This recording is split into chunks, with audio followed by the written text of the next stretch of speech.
Kevin Durant had the chance to return to the Warriors, but he said no. Now, Stephen Curry is finally reacting to the decision, and his response says a lot about where Golden State goes from here. But the story behind Durant turning down the Warriors is even more surprising. Let's get into it. Kevin Durant changed the course of NBA history when he decided to leave the Oklahoma City Thunder to join the Golden State Warriors. That sentence is simple, but the weight of it took years to fully land. When Durant made the call in the summer of 2016, the league didn't just shift, it cracked down the middle. And sitting at the center of the earthquake, on vacation with his family when the deal broke, was the man who already wore the crown in Golden State. Curry was on vacation with his family when the deal was announced, which is why he didn't have an immediate response. And that silence led Kevin Durant to wonder if he didn't like his arrival. Think about that for a second. One of the greatest players on the planet, a man who'd already won 2 MVPs and a championship, was sitting in free agency, choosing his destination, and his first anxiety was whether Stephen Curry was upset with him. When Durant first joined the Warriors, he was worried that Stephen Curry would not welcome him to the team because of his initial reaction. Kevin Durant was excited about joining the Golden State Warriors in 2016, but was worried Curry didn't want him there. The silence from Steph wasn't cold. It was circumstantial, but it planted a seed of something in Durant that would never quite leave, and that seed would grow quietly through 3 finals runs, 2 championships, and one of the most fractured locker rooms in modern NBA history. It was a controversial decision, as Durant joined the team that had beaten him and the Thunder in the playoffs just months prior. The Thunder had gone up 3-1 on those same Warriors in the 2016 Western Conference Finals, 3 games away from the NBA Finals.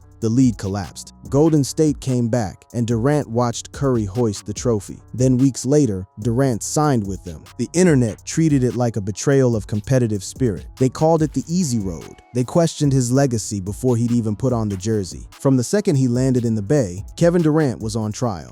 And every day of his Warriors tenure, every bucket, every title, every Finals MVP was going to be weighed against that one decision. What gets lost in all of that noise is what Durant was actually stepping into. The Golden State Warriors made their stunning coup official when they introduced Kevin Durant as the newest member of the reigning Western Conference champions. This was already a machine. Curry had just won back-to-back MVPs. Draymond Green was the engine of one of the most suffocating defenses in league history. Klay Thompson was a walking bucket, and they'd gone 73-9 the year before, a record that still stands. Durant wasn't joining a team he could dominate. He was joining a team that already didn't need him. That was the whole thing. That was the tension hiding underneath every celebratory headline. Where exactly does a 7-foot scoring machine fit in a system that was already perfect? Curry, for his part, handled it publicly with the kind of measured grace that had become his signature. When asked how the Warriors were able to pitch Durant and convince him to come to the Bay Area, Curry had a simple explanation. We were just ourselves. All we did was pretty much talk. We told him how things would be, how we operated, and how he would fit in. That's Curry in a sentence. No theater, no politics, just openness. He also admitted he was hyped to get back on the floor, but cautioned that the Warriors weren't going to suddenly become the most dominant force the league had ever seen just because Durant was in the fold. He said they'd still have to work, they'd still have to play well. He wasn't giving the hype machine an inch, but quietly what they were building behind that restraint was a dynasty that the league hadn't seen in decades. 3 straight finals, 2 straight championships, 5 straight finals appearances. They were so good it stopped being fun for everyone outside of Oakland and San Francisco. Speaking to reporters at his introductory press conference, Durant touched on how impressed he was with Golden State's pitch and how receptive the team's stars were. I was shocked that those 4 guys, Curry, Klay Thompson, Draymond Green, and Andre Iguodala, came to meet me a couple of days ago, Durant said. He was shocked. The reigning MVP and his entire starting lineup flew out to recruit him. That's how bad they wanted it. That's how clear it was to every party involved that this was going to be something different. And for a while it was. But underneath the surface wins, the shared trophies, and the post-game handshakes, Durant was carrying something he never quite put down. He came wanting to be part of a family. What he found was that families have histories, and he didn't share theirs. I came in there wanting to be part of a group, wanting to be part of a family, and definitely felt accepted, Durant told the Wall Street Journal after his departure. But I'll never be one of those guys. I didn't get drafted there. Steph Curry obviously drafted there. Andre Iguodala won the first finals, first championship. Klay Thompson drafted there. Draymond Green drafted there. That's not bitterness talking. That's honesty. There is a specific kind of belonging that comes from being somewhere from the beginning, from sharing the lean years, from being there when it was nothing, from building the foundation brick by brick. Durant arrived when the house was already decorated, and no matter how much he contributed to what the Warriors became, the address was never fully his. Stephen Curry signed a $201 million, 5-year max extension in 2017, and Draymond Green was in the midst of a 5-year, $85 million extension. Meanwhile, Durant declined to make that same long-term commitment. He declined to make a long-term commitment to the team, instead making $30 million that year with a player option. For $31.5 million in the 2019-2020 season, he kept the door cracked. He never fully closed it behind him, and everyone in that building knew it. The question of where Durant would go hung over every game, every practice, every locker room conversation like weather that never quite broke. As hard as Durant and the Warriors tried to keep the focus on what they were doing on the floor, the uncertainty surrounding his free agency decision hovered over everything. The organization did in that final season, all through the regular season, all through the postseason, and ultimately through the unraveling in the finals. If Curry or Thompson had big games, someone was going to bring up how happy Durant did or did not look. If Durant was reticent, did that mean he was on his way out? If he was fired up and intimidated, did that mean he was mad at his teammates and that's why he was going to leave? The media made it impossible to simply watch basketball. Every expression was a data point. Every absence from a press conference was a rumor. And right in the middle of that noise, the Warriors still went to 3 straight finals. That's what people forget. They were doing all of this while winning. The dynasty didn't crack because they stopped being good. It cracked because being that good for that long at that level of scrutiny does something to people. Durant had one of the best seasons of his career in 2018-19, but you wouldn't have known it from the way he was covered. In just 3 years with the team, he was responsible for some of the greatest moments in Warriors franchise history. He delivered on everything the Warriors asked from him: 2 championships for the franchise, winning 2 finals MVPs, and making some of the most iconic shots in franchise history. The 2017 Game 3 dagger against Cleveland, the shot in overtime in Game 3 of the 2018 Western Conference Finals, moments that should have cemented his standing in Bay Area history forever. Moments that, instead, got filtered through the lens of, yeah, but he already had a great team. Every basket Durant made with the Warriors was evaluated differently than if he'd made the same basket anywhere else. And while Curry was cheered as the hero of the dynasty, Durant was treated as the import, the hired gun, the man passing through. And then, in the locker room, with the doors closed and nobody watching, everything that had been held back for 2 years came out at once. Relationships involving Warriors players, management, Draymond Green and Kevin Durant were all impacted after the locker room incident. Warriors management thought Green calling Durant a vile name multiple times during their argument was too cruel to be ignored, and led to his suspension for the next game. Green was reportedly upset by the way Durant chided him for his decision during the last play of regulation, so both men were convinced they were in the right. Durant felt disrespected on the floor in real time. Green felt disrespected in the locker room aftermath, and the organization walked into a room where 2 alpha competitors with 3-year histories of unspoken friction were staring each other down and had to pick a side. Details emerged that several of Green's teammates challenged his late-game decision-making, and that Green verbally pushed back in an expletive-filled tirade, according to sources. Green also questioned Durant's loyalty with his free agency on the horizon. That's where it crossed a line. It stopped being about basketball.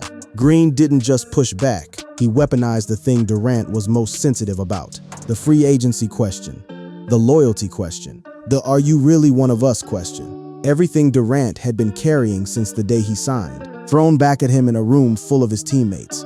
Because of how aggressive Green's attack of Durant was, one player told The Athletic he was worried Green had lost his authority in the locker room. With what was said, there is already no way Durant is coming back. One player said, "The only hope is that they can say this summer, 'CKD, we've got your back. We protected you from Draymond.'"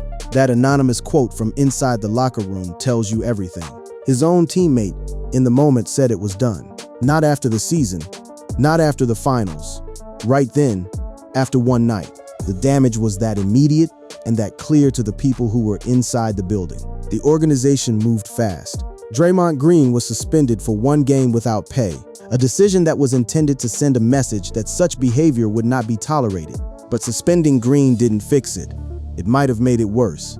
Many felt the suspension was too harsh and that the team was unfairly siding with Durant. The locker room became even more divided, with players taking sides and the atmosphere turning toxic.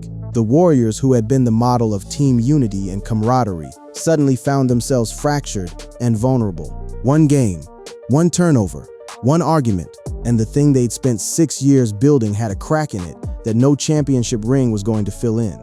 Green's refusal to apologize led to his 1-game suspension, and he later suggested that his attempts to settle things behind the scenes didn't work as hoped. "I told them y'all gonna make a mistake suspending me because the only person that can fix this is me." But it never was the same after that. But to me, it wasn't the same before that. And it hadn't been the same for at least a year. It had just gone from bad to worse. Read that again.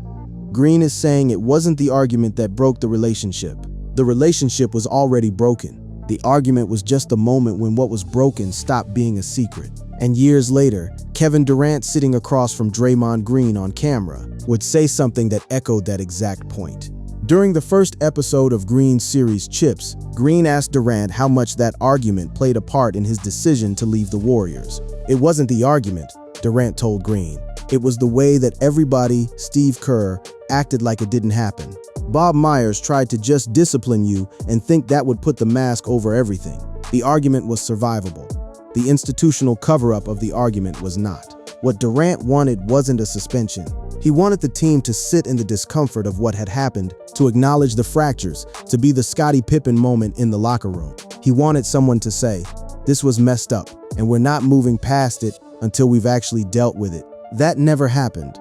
Durant noted that he saw parallels between the Warriors' situation and the Chicago Bulls' breakup while watching The Last Dance. "I remember watching The Last Dance, and when Scottie Pippen didn't go into the game, the whole team in the locker room said, 'Scottie, that was messed up that you did that. We needed that.' The Warriors didn't have that moment. Nobody stood in the middle of the room and said what needed to be said. The suspension happened. The season kept moving. The cameras kept rolling. The wins kept coming. And Durant kept playing brilliantly. Historically, while carrying something that the team had decided to paper over instead of address. You can win championships with unresolved conflict buried under the surface. The Bulls did it multiple times, but eventually it surfaces. And when it does, it takes everything with it. Klay Thompson was the player who reportedly calmed down the locker room bickering on that night by reminding the team they were all in it together to win a 3rd straight championship, and that no team could beat them. They could only beat themselves. He was right. And he was also accidentally describing exactly what was about to happen.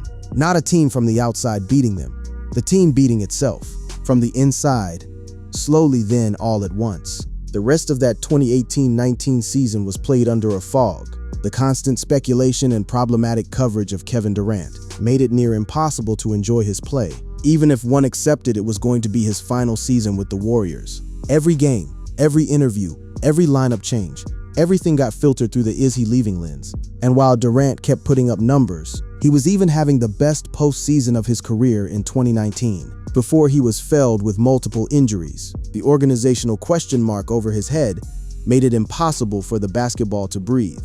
He was in his prime, playing his best ball, and nobody was fully watching. Then the finals arrived, and the moment that had been quietly building for 3 years, the moment that would force every hand and settle every question, happened on a basketball court in Toronto when Kevin Durant planted his foot, drove baseline, and felt something in his right leg give way. Everything stopped, not just in the building, not just for the Warriors, for the whole league. Because every contract question, every team drama, every legacy argument, all of it became irrelevant in the space of one terrible step. A man's body had just made the decision for him. Or had it. Despite the issues, Golden State went all the way to the NBA Finals. Durant suffered a torn Achilles, and Klay Thompson tore his ACL during the series, though, and the Warriors fell to the Toronto Raptors. Let that sequence sink in. In the space of a few games, Golden State lost their 2 best players, one to an Achilles rupture, one to a torn ACL, and still pushed the series. It was a brutal, gorgeous display of what that core could do when their backs were against the wall. It was also the last time that particular collection of talent would share a floor. The dynasty didn't die slowly. It died in Toronto, on a hardwood court, in the span of about 72 hours. Durant had suffered a right calf strain in Golden State's second-round series win over the Houston Rockets and missed over a month before returning for Game 5 of the NBA Finals. He played 12 minutes before going down and grabbing his right ankle area. Durant confirmed he had ruptured his Achilles. He'd been cleared to play. The Warriors felt he was ready, and the questions about that decision, about whether he was rushed back, about whether the pressure of free agency hanging over his head, drove him to return before his body was truly ready. Those questions never fully went away. There are still people who believe Durant went back too early because the Warriors needed him, and that the organization's ambition cost him months of his career, if not more. That's a heavy thing to carry into a free agency decision. The Golden State Warriors were entering one of the most pivotal off-seasons in their history. After their 5th consecutive NBA Finals appearance ended in devastating injuries to their star free agents Kevin Durant and Klay Thompson, they now faced a summer that would determine whether the loss to the Toronto Raptors signaled the end of an era or the end of their whole dynasty. That was the question. That was everything, and it hinged almost entirely on one man's decision. Durant was looking at a max offer from the Warriors. That would mean as much as 5 years and $221 million from Golden State, or 4 years and $164 million from another team. 5 years, $221 million, guaranteed. For a man who just torn his Achilles, for most athletes, that's not a decision. That's a relief. Lock in the money, heal up, come back strong. Simple. But Durant had never been wired for simple. The Achilles injury didn't make him want security. The injury clarified something. The injury may have crystallized his future. Lock in 4 or 5 more years of secure income, because there's no telling what becomes of a career after an Achilles tear, and do so wherever he wants to spend his early 30s. Don't wait to start your next chapter. That framing is everything. The injury didn't close a door. It forced one open. It was the moment Durant stopped negotiating with himself about whether it was time to go and started deciding where he was going. The Kevin Durant sweepstakes were underway. The 10-time NBA All-Star intended to opt out of the final year of his contract with the Golden State Warriors. Durant's plans beyond that remained unclear, with ESPN reporting he was evaluating free agency options and that the process has stayed private. That last part is worth noting. The process stayed private. Unlike the LeBron James decision in 2010, unlike the chaotic free agency theater that had become the league's summertime norm, Durant moved quietly. He wasn't holding a TV special. He wasn't letting teams make their pitches in public. He was working through it in private, on his own terms, in the way he'd always preferred to operate, beneath the surface, away from the noise, in the space where no one could tell him he was wrong. Kevin Durant became a free agent after declining a $31.5 million player option to stay with the Golden State Warriors, per ESPN's Adrian Wojnarowski. Durant could still re-sign with the Warriors, but this decision signaled to the basketball world that one of the most talented players alive still expected to receive a more lucrative deal in free agency despite tearing his right Achilles tendon in the finals. The opt-out itself wasn't a goodbye. Not technically. He still could have re-signed. The Warriors were still in the running. Bob Myers was flying to New York. The pitch was being prepared. There was still a window, however narrow, where the story ended with Durant back in a Warriors jersey, healing, waiting, and eventually returning to the team that had given him his first rings. But the window was closing fast. Going to the Knicks would largely be a legacy play for Durant. Fair or unfair, his 2 NBA titles with the Warriors didn't hold as much weight from a legacy perspective as winning a championship with the Knicks, who hadn't won a title since 1973, would. That's the cruel math of legacy as Durant experienced it. Win 2 titles on the best team in the league, get credited with half of each one. Win 1 title with a broken franchise, change a city forever. LeBron James was a 2-time champion with the Miami Heat, but guiding the Cleveland Cavaliers to their first ever title elevated him from a legacy standpoint. If the Knicks weren't Durant's ultimate destination, he'd almost certainly be motivated by a similar goal. If he was turning down what would potentially be a 3rd ring in Golden State, this is the logic that drove everything. Not money, not comfort, not loyalty, legacy. The thing that had been denied to him, quietly and loudly, by everyone who put an asterisk next to his championships. And then there was Kyrie Irving, Bleacher Report's Rick Bucher reported Irving was hopeful of convincing Durant to sign with the Brooklyn Nets. Irving had already made his choice. He was going to Brooklyn, and he wanted Durant with him. Two superstars building something from nothing in the borough where hip-hop was born, in the city where the money moves and the culture breathes. The Nets' offer wasn't just a contract. It was a vision, a story Durant could write from scratch without anyone else's fingerprints on it. Kevin Durant and his business manager Rich Kleiman met with Warriors GM Bob Myers in New York and delivered him the news on the decision to leave Golden State. Durant revealed his free agency decision about an hour after ESPN's Adrian Wojnarowski broke the news that the Nets would have a super team that also included Kyrie Irving and DeAndre Jordan, who would sign free agent contracts with the team. The way it happened was almost surgical. No drawn-out process, no multiple meetings. Durant came to New York, where his company 35 Ventures was already based, and in one meeting told Bob Myers he was leaving. Then, while Myers was still processing it, the announcement hit the internet. The two-time NBA Finals MVP reportedly also was interested in the Knicks and Clippers, but he ultimately decided to join the Nets over the Warriors' 5-year, $221 million max offer. $221 million left on the table for something money couldn't buy. That's how badly he needed to leave. That's how clearly he decided that another championship with Golden State,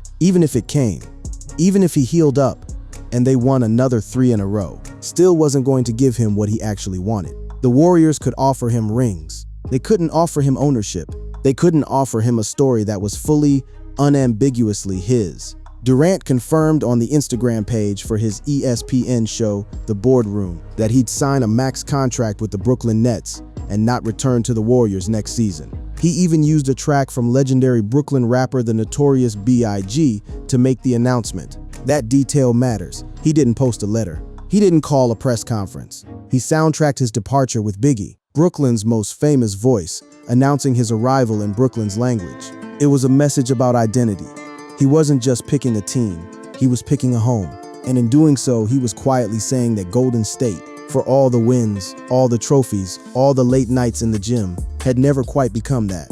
Durant's departure left Warriors general manager Bob Myers and his staff to fill out the roster around a healthy Steph Curry, Draymond Green, and Andre Iguodala. Klay Thompson had also torn his ACL in the finals. They were staring down a future without both of their injury-riddled stars, with a roster that needed to be rebuilt around a 31-year-old point guard, who, despite everything, remained the best shooter in the history of the sport. The dynasty wasn't just pausing, it was restructuring.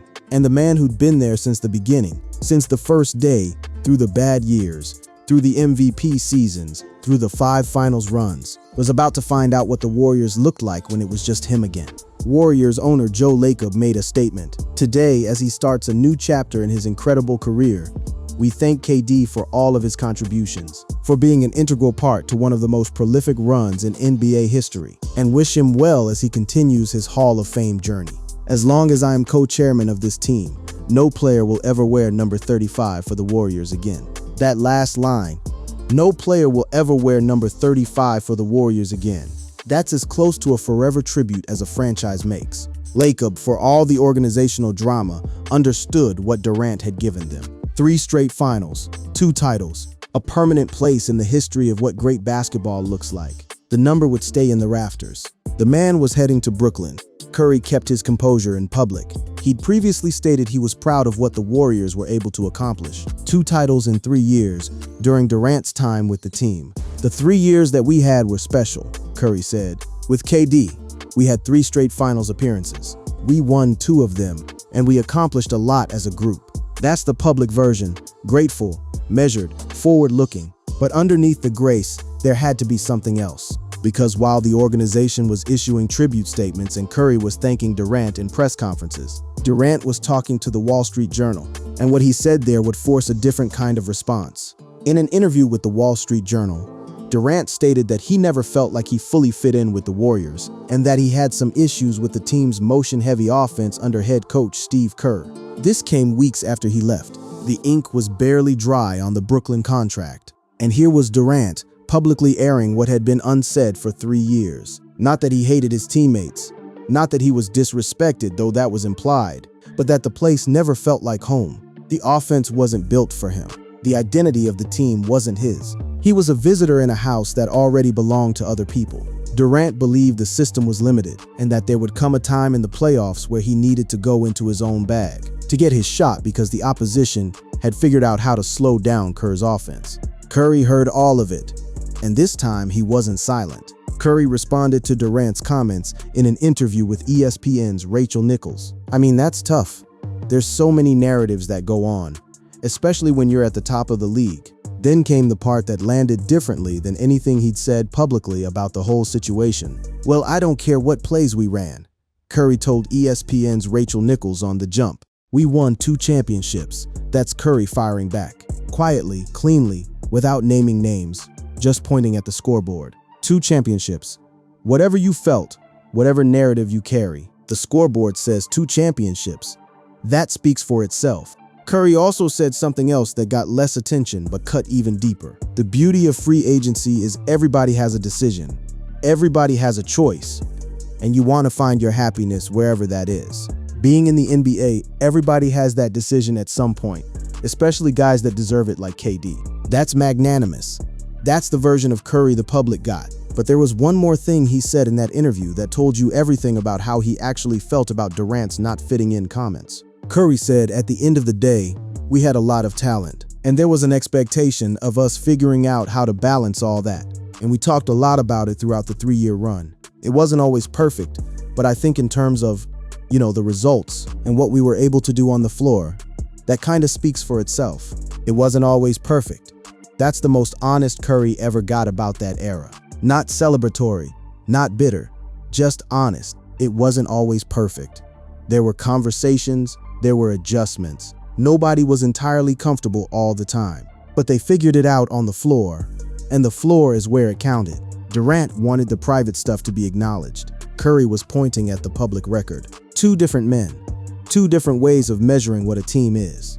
Durant wanted to make one thing clear after his departure. He had no issue with Stephen Curry or the rest of the Warriors. Though it had been years since he left Golden State, fans continued to wonder what exactly prompted the move. Many speculated that the All-Star simply didn't get along with some of his former teammates. Others speculated that Durant had become jealous of Curry and all the love he received from Bay Area fans. The jealousy narrative followed him everywhere. The theories were fueled by that Wall Street Journal interview, and Durant spent years fighting it, point by point on Twitter, in podcasts, in interviews, insisting that Curry's reception in the Bay Area never bothered him, that his decision to leave had nothing to do with a competition for the crowd's affection.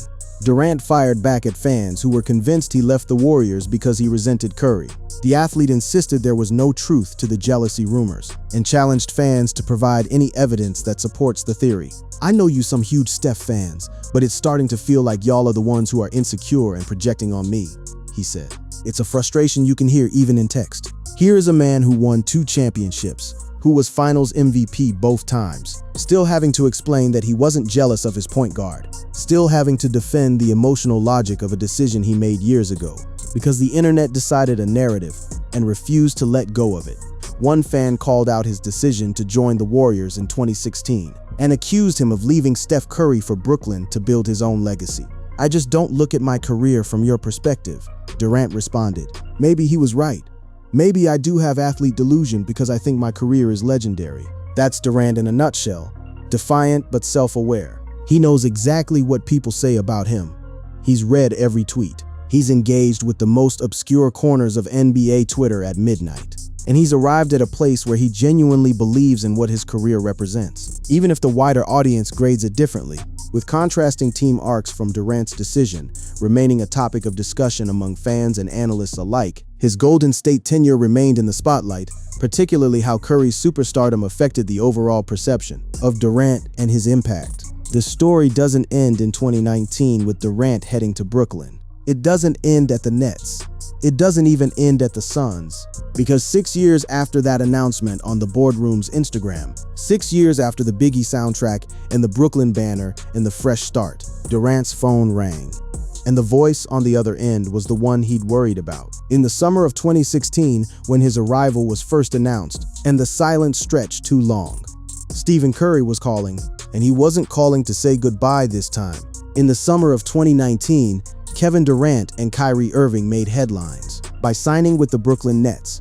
bypassing the New York Knicks in the process. The move was seen as a significant shift in the NBA landscape, and the Nets eventually assembled a formidable trio that included James Harden. When Durant landed in Brooklyn, the expectations were cosmic. Two former NBA champions, two of the most gifted offensive players the league had ever produced, teaming up in the most visible market in the world. The city went electric. The league watched nervously. Everyone could feel that something big was about to happen, one way or another. But the universe had other plans. Despite high expectations, the Nets' fortunes with those stars were marred by injuries, off-court controversies, and early playoff exits. The team managed only one playoff series win during this period, before entering a rebuilding phase. One playoff series win, with Durant and Irving and Harden, three of the most dangerous offensive players of their generation. One series win. The injuries were relentless. Durant missed all of the 2019-20 season, rehabilitating his Achilles. Irving played 20 games 1 year. Harden forced his way out. The Nets became the cautionary tale that nobody wanted them to be. Proof that star power without stability produces theater, not championships. Durant eventually moved on. After his acrimonious departure from the Warriors, Durant had left for the Brooklyn Nets in a sign-and-trade deal, only to be traded to the Suns 4 years later. The Phoenix chapter promised a clean slate, a young, fast team, a chance to be the veteran cornerstone of something new. And at first, it had the look of it. Durant in the desert, playing alongside Devin Booker, looked like the kind of pairing that could actually win a title. But Phoenix had its own dysfunction, roster construction issues, a troubled ownership situation, player unhappiness seeping into the fabric of the organization. The Suns were talent-rich and culture-poor, and Durant, who'd built his whole exit from Golden State around the desire for a better environment, found himself in another one that didn't feel right. Meanwhile, back in Golden State, the Warriors had rebuilt. While KD was still regarded as a significant loss, the Warriors were well-positioned to thrive moving forward. With a core of Green, Curry, Thompson, and Andrew Wiggins, plus what figured to be one of the top picks in the 2020 NBA draft, the Warriors could be the toast of the NBA again soon. And that's exactly what happened. In 2022, Curry led the Warriors to their fourth title of the dynasty era, without Durant, without the narrative weight of the super team criticism on his own terms. He won Finals MVP for the first time in his career. The ring that had always felt somehow shared, somehow diluted by the presence of another franchise player, was now entirely his own. And the message it sent quietly, without anyone having to say it out loud, was permanent. The question of a reunion had never entirely died. It lived in fan forums and trade rumor columns and radio show hypotheticals. Could they do it again? Could Curry and Durant share a floor one more time? What would that team look like if the history could be put aside and the basketball left to breathe? The Warriors' front office, under new GM Mike Dunleavy, started asking the same questions. And the answer they kept arriving at was yes, they wanted it. Just ahead of the 2024-25 trade deadline, Golden State tried to make a push for Durant for a second stint. It wasn't idle talk. It wasn't a test balloon floated for media attention. It was a real, structured push, one that required assembling a package so significant that pulling it off would reshape the franchise. The Warriors had a three-team trade framework in conversations with the Miami Heat and the Phoenix Suns that would have landed them Durant. It would have been for a massive package that included rising star Jonathan Kuminga and multiple picks. Kuminga was 22 years old. He was the franchise's crown jewel of the next generation, the player every Warriors fan had been told was going to be their next star, their next era. They were willing to trade him for Durant, for a 36-year-old coming off an Achilles tear who'd already left them once. That's how much Curry wanted this. That's how much the front office believed one more run was possible. The three-way talks even expanded to loop in Washington. Those talks included Butler, Kuminga, Wizards center, Jonas Valanciunas, 2 Warriors first-round picks and 2 second-round picks, and pick swaps going to the Suns. The Warriors would have received Durant. It was an all-in move. One more shot, one more run. Curry was 36. Durant was 36. The window was either now or never, and the Warriors were ready to blow open their future to buy one more chance at a present. The conversations moved through proper channels, through front offices and agents and GMs. But eventually, the only conversation that mattered was the one between two people who knew each other better than any executive in any front office ever could. During the frenzied days before the NBA trade deadline, Curry contacted Durant to see if his former Golden State teammate would be interested in returning to the Bay Area. Man to man, teammate to teammate, no middleman, no intermediary, no filter. The same directness that had always characterized Curry's approach to the relationship. Even when the relationship was complicated, even when Durant was giving interviews about not fitting in, even when the critics were drawing battle lines between the two of them. At some point in the last several days, Stephen Curry had a conversation with Kevin Durant that convinced him a reunion was extremely unlikely, no matter how much the Golden State Warriors ownership group and front office collectively wanted it. Not even Stephen Curry could persuade Kevin Durant to return to the Golden State Warriors. Durant delivered the bad news to the Warriors in a conversation with Curry, reported by ESPN's Brian Windhorst and Ramona Shelburne. Curry wanted a read on how Durant would feel about returning to the team he had chosen to leave after the 2019 finals, sources said. Durant told him it didn't feel right and that this wasn't the time to revisit their basketball partnership. It didn't feel right. That's it. That's the whole answer. No drama, no specifics, no list of grievances. Just two words, not right. 5 years removed from one of the most talked about departures in NBA history, Durant looked at the opportunity to come back and felt the same thing he'd felt in 2019, that this wasn't the place where his story was supposed to keep going. Durant rejected the overture and explained he had no desire to leave the Suns to rejoin the Warriors, something Curry understood and respected. There's no anger in that sentence, no bitterness, Curry called. He heard the answer, and he respected it. That's who Curry is. You need everybody to be all bought in, no matter what the history you have. Curry told ESPN, and I respect KD. It's all about having peace of mind and happiness. Peace of mind and happiness, that's what he wanted for Durant, even knowing that Durant's peace of mind was pulling him away from the place Curry calls home. Curry doesn't resent or harbor ill will toward his former Golden State running mate. Warriors coach Steve Kerr echoed those sentiments about Durant's unwillingness to return to the team with which he won consecutive NBA titles. Kerr said, "I don't blame Kevin one bit for not wanting to rerun things here. He took so much criticism for, oh, you're jumping on the bandwagon when he signed with Golden State as a free agent in 2016. And then he's Finals MVP 2 years in a row. It's like he still gets criticized, so why would he want to face all that again?" Kerr, who'd been partially blamed by Durant himself for how the 2018 locker room situation was handled, was extending the same grace that Curry was extending. Nobody in that organization was holding it against him. Nobody wanted the reunion to become a hostage negotiation. Durant's decision to say no to Golden State had nothing to do with his alleged feud with Draymond Green or any other such speculation. His only issue was with the Suns' intent to trade him mid-season without his prior knowledge. He was blindsided by the trade talks. He didn't know his name was being shopped. He found out the way everyone else did, through the media, through the reports, through seeing his name attached to a 3-team framework he'd never agreed to be part of. Durant, who was blindsided by the trade talks, could become available again that summer if the Suns couldn't mend their relationship and they continued to struggle. The Warriors had thrown themselves into a process that their target hadn't been consulted about. And Durant, who had always valued agency above almost everything, said no. The Warriors thought a Kevin Durant homecoming would work, but when asked, the Suns star himself had other ideas. That's the cleanest summary you'll find. The Warriors built a whole framework. They mapped out the logistics. They assembled the package. They were ready to move. And in the end, the only thing standing between them and the reunion was the man at the center of it, who simply didn't want to go. It's not complicated. It just is what it is. Durant's path had taken too many turns for a U-turn to feel right. 6 years of his own story. Brooklyn, the injuries, the Harden trade. The Suns' move had built up too much momentum in one direction.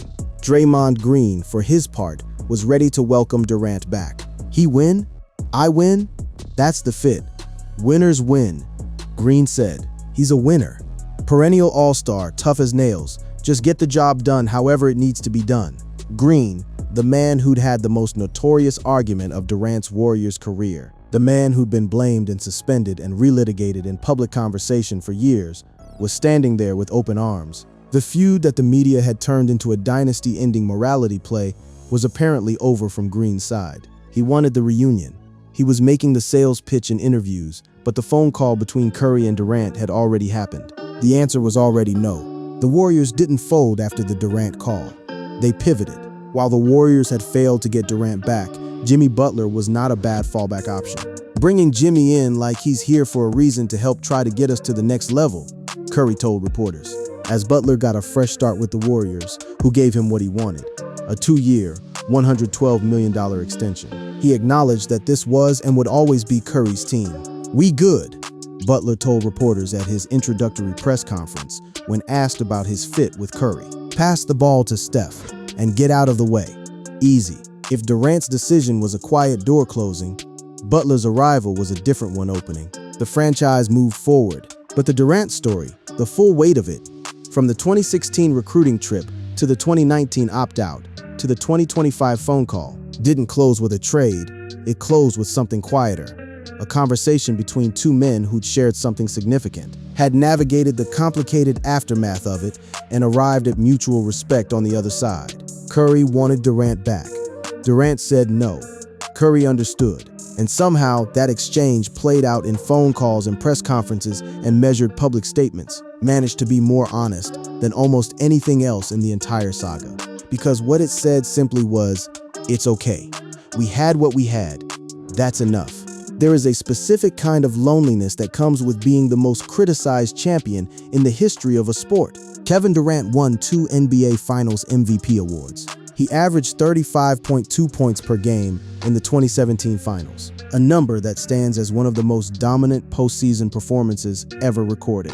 He made shots in those finals that only 3 or 4 humans on the planet could make. And for years, the universal response was, yeah, but. While there will always be a section that puts an asterisk next to KD's 2 titles, nobody can deny he was the driving force on the Warriors roster that won back-to-back in 2017 and 2018. Nobody can deny it, but plenty of people try. Durant's 3-year tenure in the Bay Area was nothing short of eventful. Though it did earn him 2 championships and Finals MVPs, a certain level of unease was prevalent, most of which had to do with the heavy scrutiny and nitpicking surrounding KD for joining a 73-9 team. That number 73-9 became the asterisk. Everything the Warriors accomplished with Durant got measured against a hypothetical. What if they just stayed the way they were? What if the team that went 73-9 had gone back to the finals with Harrison Barnes instead of Durant? That hypothetical became a fixture of sports radio, a rhetorical hammer that every Durant critic could swing. It didn't matter that he won. It mattered how he won, and with whom, and on what terms. And those terms, by the internet's judgment, weren't good enough. The scrutiny was unlike anything any other champion had faced, turning villain overnight. KD had social media and fans constantly monitoring him. One slip, and there were many in line waiting to go after him.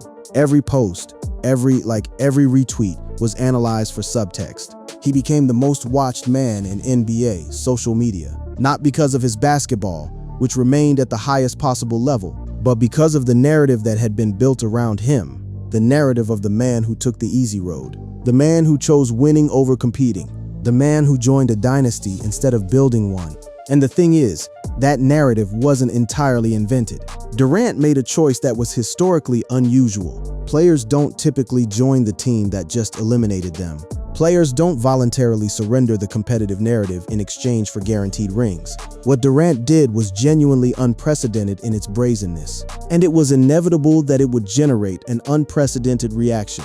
But the reaction outlasted its shelf life by years. Durant's play with the Warriors was a powerful rebuke to those who challenged or criticized him for joining. Facing an unheard-of amount of scrutiny, Durant played some of the most complete basketball of his career, especially in the playoffs. The basketball answered every argument. The argument kept going anyway.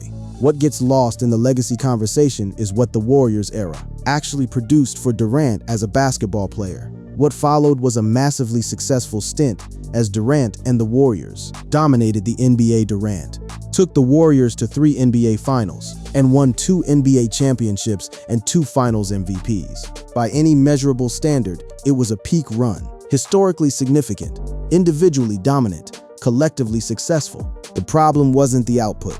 The problem was the optics. And Durant, a man acutely sensitive to how he is perceived, famously candid about his emotional relationship with public opinion, was never able to fully separate the two. He won. He also felt unseen. Both things were true. To former NBA veteran Raja Bell, Durant's move was hardly a surprise. In fact, from the moment he arrived in Golden State, Bell anticipated an in-and-out stint for the repeat Finals MVP. "I feel like KD was always just a mercenary in this," Bell said. "I felt like he was always going there. He was going to try to stack championships while he could get them." The mercenary label stung, not because it was necessarily untrue, but because it reduced a complex human decision to its most cynical reading. Durant wasn't just stacking rings. He was also genuinely trying to find a place where he could breathe, where the weight of being Kevin Durant, the scrutiny, the expectations, the endless comparative analysis with every other great player in history could be managed within a winning environment. The Warriors gave him that environment.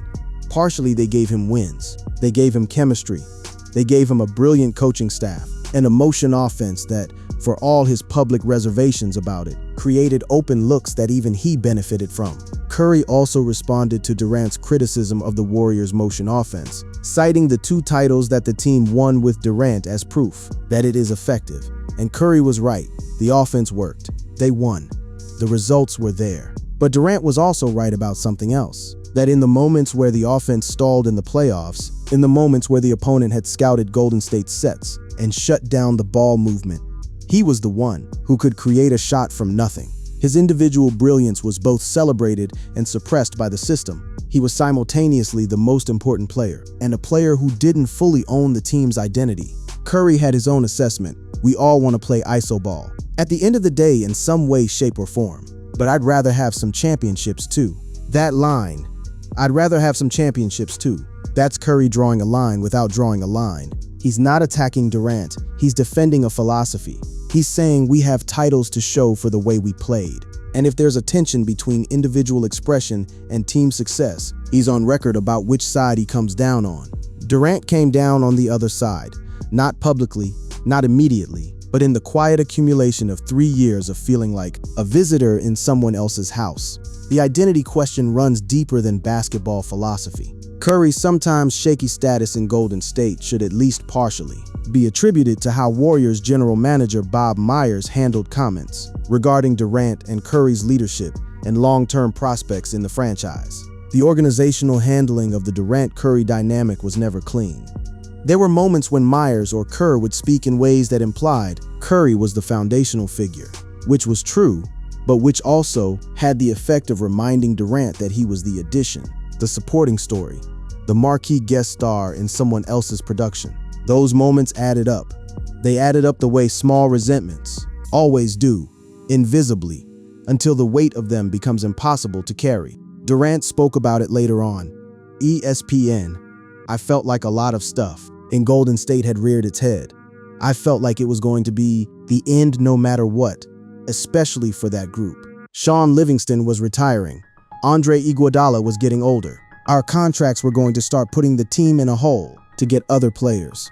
It was time for all of us to separate." He's describing the organic end of a dynasty, the kind of breakup that happens to all great teams eventually, as the economics and the aging and the accumulated tension of sustained excellence all converge. He's not placing blame.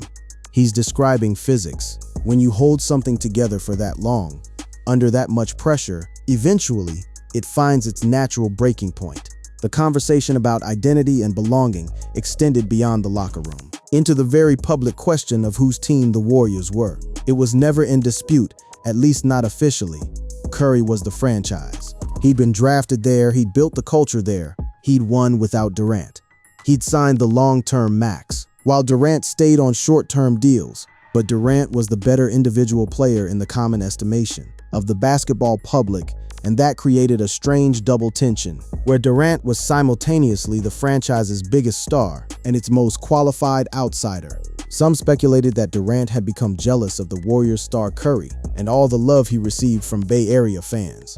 Durant has denied this repeatedly and forcefully. "I know you some huge Steph fans, but it's starting to feel like y'all are the ones who are insecure and projecting on me," he said. "I don't give a damn about what people got to say about who's better on the team, who gets cheered the loudest. That just never mattered to me." But the fact that he had to say it multiple times in multiple formats, years after the fact, tells you something about how deeply the narrative had embedded itself. Nobody was asking Curry if he was jealous of Durant's scoring titles. The asymmetry of the scrutiny was its own kind of statement. There had been much attention paid to Durant's time in Golden State and the controversial decision to bolt the Oklahoma City Thunder to join an already powerhouse Warriors. After his departure, Durant spoke openly about how he never quite fit in with the team's core. The Wall Street Journal interview landed differently than anything else. Durant had said publicly because it was specific and it was honest. He wasn't complaining. He wasn't attacking anyone. He was saying, with the kind of clarity that only comes from distance, that the fit was always imperfect, that the seams had always shown, that he'd come wanting a family and found something warmer than a workplace, but cooler than home. Curry responded to all of it with characteristic restraint. No matter how the full transition happens to Brooklyn, him separating himself from the Warriors, that's gonna happen. I think he knows what we were about as teammates, what we were about as friends on and off the court. And again, nobody is gonna take away the accomplishments we had. Nobody is gonna take away the accomplishments. That sentence does a lot of work. It's affirming and it's also closing a door. The accomplishments exist. They're permanent. The friendship exists. It's real, but the chapter is over, and neither man is pretending otherwise. For Stephen Curry, the Durant departure created something unexpected. It created a second act. The Warriors had gone to 5 straight finals, with the core of Curry, Thompson, Green, and Iguodala, and then with Durant added to that mix. After Durant left and Thompson got hurt, they hit the floor. They had the worst record in the league in 2019-20. They were starting over, but Curry, unlike so many stars faced with a rebuilding team, didn't ask out. He didn't demand trades.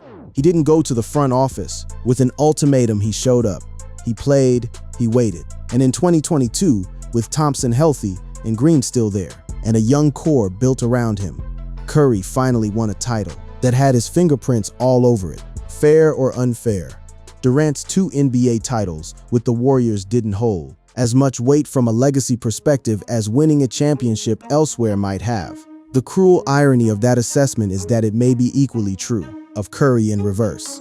The 2022 title, the one Curry won, without Durant as the team's undisputed best player against every expectation, may carry more legacy weight than the 2017 and 2018 titles precisely because it was more obviously his. The two men defined each other's legacies in ways neither of them could fully control. And the phone call in 2025, the one where Curry asked Durant to come back and Durant said no, was the last piece of that definition, clicking into place. Draymond Green's role in all of this is the thread that never quite resolves.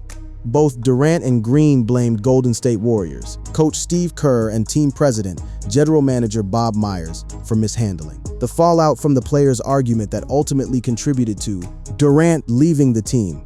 Green had been the visible face of the internal conflict, the one who got suspended, the one whose outburst was reported and dissected and replayed. But years later, sitting across from Durant on camera, what emerged was something closer to clarity than resolution. Both men felt wronged by the way the organization handled it. Both men had moved forward. Both men, apparently, were open to doing it again in 2025, Green most of all. One analyst noted, "In my opinion, nothing that happened changed anything. I think Kevin Durant was gone no matter how this situation played out." That view has merit. The Clippers game was a catalyst, but the conditions for the reaction were already set. Durant was already leaning toward Brooklyn. The argument accelerated his certainty, but it didn't create it. He was always going to leave. And knowing that doesn't diminish what the Warriors built, it just places the story in its proper context. 3 years, 2 rings, 5 finals. One of the greatest sustained runs of team basketball in NBA history. And at the end of it, 2 men who still answer each other's calls. Not even Stephen Curry could persuade Kevin Durant to return to the Golden State Warriors. Durant delivered the bad news to the Warriors in a conversation with Curry. That sentence, straightforward as it is, contains the whole story. Not even Curry, the man Durant had been most worried about, impressing when he first arrived. The man whose silence on the day of his signing sent him into anxiety spirals. The man who'd been his co-star, his teammate, his competitor for the crowd's affection, his defender in the press, and his quiet admirer through 3 decades of each other's basketball. Not even him. There's something in that which tells you how thoroughly Durant had made his peace with the decision. This wasn't about the Warriors anymore. It wasn't about Draymond. It wasn't about Steve Kerr or Bob Myers or the motion offense or the ownership dynamic or any of the dozens of storylines that had been grafted onto his time in Golden State. It was about where he was in his own story. And where he was in his own story didn't point back to the Bay. Durant told Curry it didn't feel right, and that this wasn't the time to revisit their basketball partnership. Not the time, which implies there's something like a time, or at least that the reason wasn't about their relationship. Curry's response to the rejection was everything you'd expect from him. Measured, gracious, and quietly revealing. You need everybody to be all bought in no matter what the history you have, Curry told ESPN. And I respect KD. It's all about having peace of mind and happiness. He didn't push. He didn't litigate. He asked the question, got the answer, and moved on with his trademark equanimity. But the fact that he was the one who called, not a GM, not an agent, not an intermediary, says everything about how Curry views that relationship. This wasn't a transaction. This was one friend calling another and asking, would you come back? And getting a respectful, honest no. Curry doesn't resent or harbor ill will toward his former Golden State running mate. This has been consistent across every interview, every press conference, every public statement about Durant since 2019. There's a version of this story where the two men become adversaries, where the organizational tensions, the media narratives about jealousy and competition, the locker room incident and its aftermath all calcify into something permanent and bitter. That version doesn't exist. Curry refused to let it exist. And that refusal, quiet and consistent over 6 years, says more about his character than any MVP award. The Warriors' fallback, Jimmy Butler, came together fast. The Warriors were able to execute their backup plan and acquire Butler without giving up Kuminga, which means the cost of the Durant rejection wasn't catastrophic. They kept their young star. They got a proven playoff performer. As far as playing with Steph, everybody knows he's the greatest shooter in the world. Greatest shooter in history, Butler said. That framing Curry as the fixed point around whom everything else orbits is now universal. When Butler arrived in Golden State, he didn't arrive with a competing claim to the franchise. He arrived as a supporting character in someone else's story, entirely at peace with that designation. The Durant reunion, had it happened, would have been different. Durant was never going to arrive as a supporting character. That's the core of everything. In 2016, he arrived as a co-equal star on a team that was already fully formed and spent 3 years navigating the tension of that arrangement. In 2025, the same tension would have applied. Maybe more so because now Curry was the undisputed franchise cornerstone of a team that had won another championship without Durant on its own terms. The power dynamic had shifted further. For Durant, whose relationship to power and ownership and belonging had always been complicated, walking back into that might have felt less like a homecoming and more like a concession. Whatever the reason, Durant did himself a great service by saying no to Golden State, as it would not have given him a good look.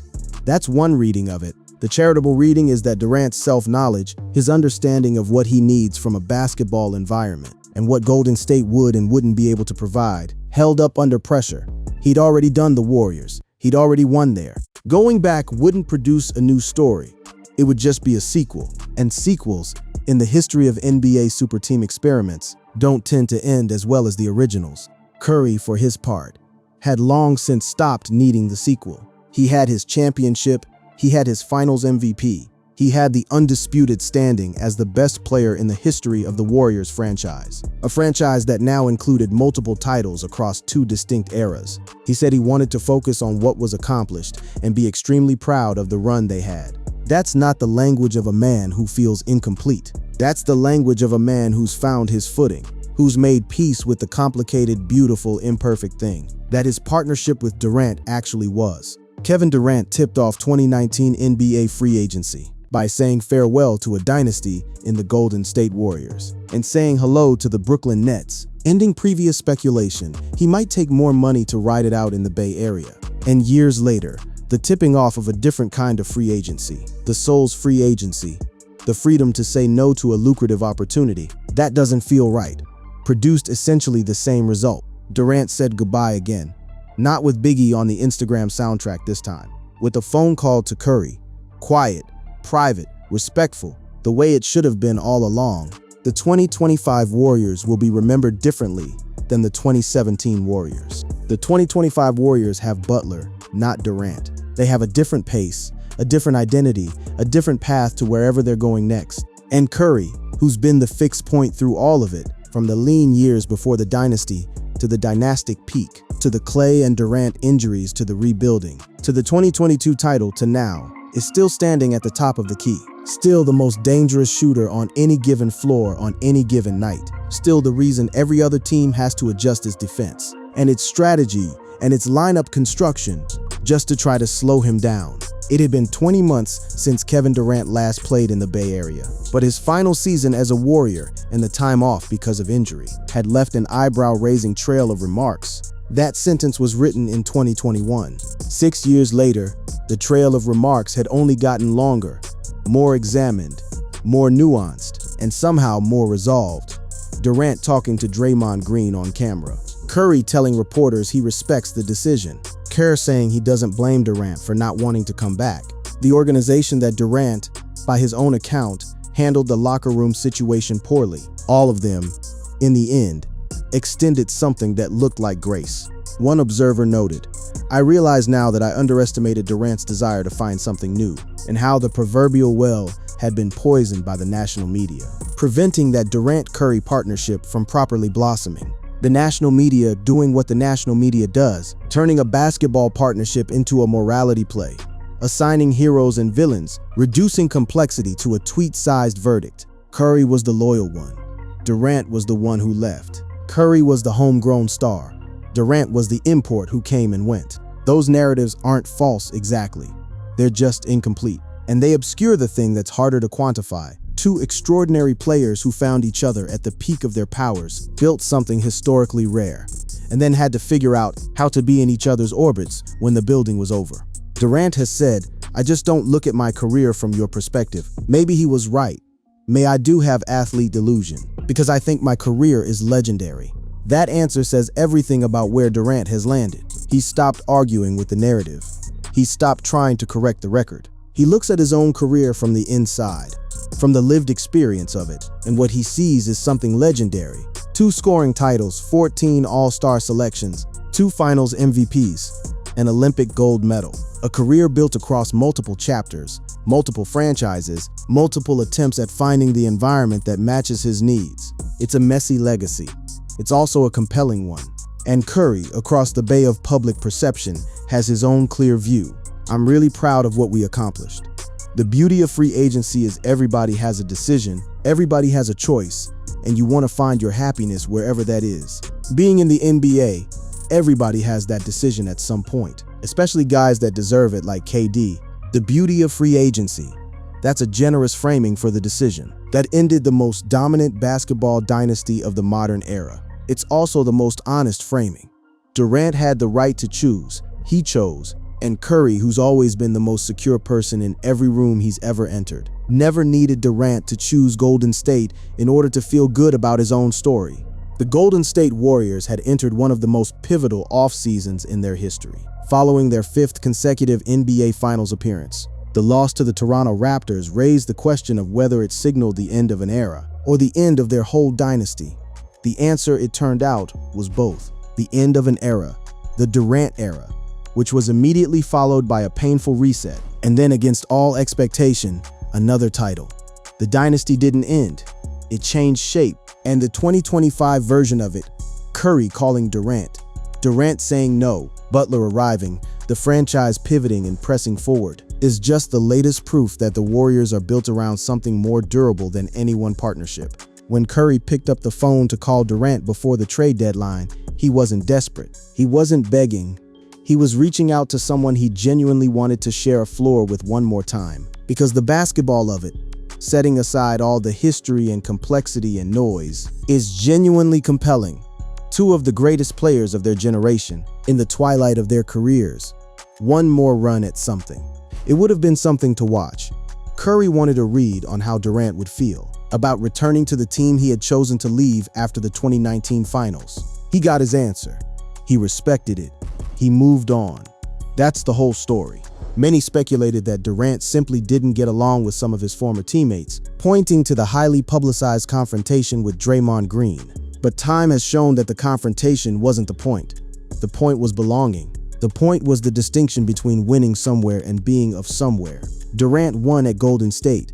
He just was never fully of Golden State. And that distinction, small as it sounds, enormous as it turns out to be, shaped every decision he made from 2016 through that phone call in 2025. As Durant said, as time went on, I started to realize I'm just different from the rest of the guys. It's not a bad thing, just my circumstances and how I came up in the league.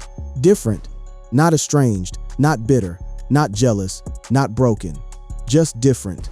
And in that difference lives the entire story of a dynasty that needed an addition, of a player who needed a belonging, of a partnership that produced championships, but couldn't produce the one thing Durant was actually looking for. Curry has it. He's always had it. His team, his city, his forever. Durant is still looking, still moving, still saying no when it doesn't feel right. And yes, when something new calls to him, that's his career. That's his legacy. And whatever you think of the choices, you can't say he didn't make them on his own terms. Stephen Curry reacted to Kevin Durant not re-signing the way he reacts to almost everything, with honesty, with grace, and without making it about himself. The dynasty they built together belongs to history now. The phone call belongs to them, and the next chapter belongs to whoever